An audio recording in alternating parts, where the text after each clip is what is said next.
Railway station के कर्मचारी सुरेश के लिए हर दिन का काम एक जैसा ही होता था। सुबह स्टेशन पर रेलगाड़ियों की आवभगत, समय सारणी का पालन और रात को प्लेटफॉर्म का निरीक्षण करते करते दिन बीत जाता।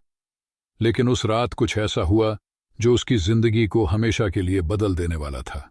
वो आधी रात का समय था। स्टेशन खाली था, सिर्फ सुरेश और उसके सहायक रमेश ही वहां मौजूद थे। दूर से एक ट्रेन की सीटी सुनाई दी। यह अजीब था क्योंकि उस समय कोई ट्रेन आने का कार्यक्रम नहीं था। सुरेश ने प्लेटफॉर्म की ओर दौड़ लगाई। कुछ ही क्षणों में एक पुरानी जर्जर ट्रेन प्लेटफॉर्म पर आकर रुक गई। ट्रेन पर जंग लगी हुई थी, खिड़कियों के शीशे टूटे हुए थे और अंदर गहरी अंधेरी छाया छाई हुई थी। सबसे विचित्र बात यह थी कि ट्रेन पर लिखा था 1924। सुरेश का दिल तेजी से धड़कने लगा क्योंकि उसने स्टेशन की पुरानी फाइलों में एक ट्रेन के गायब होने की कहानी पढ़ी थी। सुरेश को याद आया कि यह वही ट्रेन थी जो 100 साल पहले पास के सुरंग में गायब हो गई थी। वह ट्रेन 1924 में चली थी, लेकिन किसी को पता नहीं चला कि यह सुरंग के अंदर कहां गई। उस समय इसे लौहभूत का नाम दिया गया था।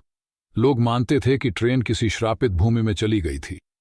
सुरेश ने हिम्मत जुटाकर ट्रेन के अंदर जाने का फैसला किया।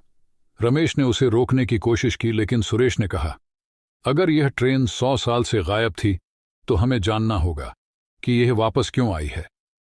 ट्रेन के अंदर घुसते ही सुरेश को ऐसा महसूस हुआ मानो वह किसी और दुनिया में आ गया हो। हर डिब्बे में अजीब सी ऊर्जा महसूस हो रही थी।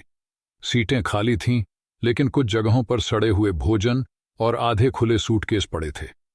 दीवारों पर घड़ी का समय रुका हुआ था, 23:59। एकाएक ट्रेन के आखिरी डिब्बे से हल्की आवाजें सुनाई दीं। सुरेश ने सावधानी से आगे बढ़ते हुए देखा कि वहां एक बूढ़ा व्यक्ति बैठा था जिसने फटे पुराने कपड़े पहन रखे थे। तुम कौन हो? सुरेश ने कांपती आवाज में पूछा।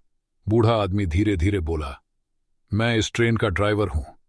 हमने एक गलती की थी। सुरंग में घुसते ही समय के चक्र में फंस गए। इस ट्रेन ने समय की सीमाओं को पार कर लिया। अब यह वापस लौटने का प्रयास कर रही है, लेकिन हम जो खो चुके हैं उसे कभी वापस नहीं पा सकते। सुरेश ने और जानना चाहा, लेकिन तभी ट्रेन के चारों ओर बिजली चमकने लगी। बूढ़ा व्यक्ति बोला, तुम्हें यहां नहीं होना चाहिए। ये ट्रेन कभी भी फिर से गायब हो सकती है।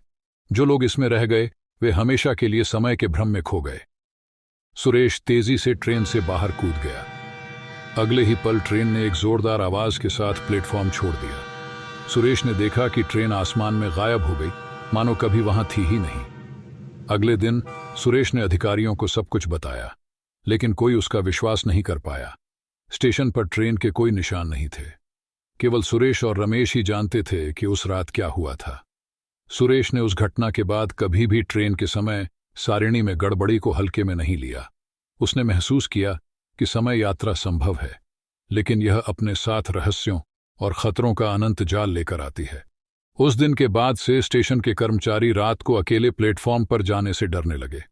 लोग कहते हैं कि कभी कभी आधी रात को उस ट्रेन की सीटी अब भी सुनाई देती है। कौन जानता है वह ट्रेन समय के किस चक्र में फंसी हुई है और कब वापस आएगी।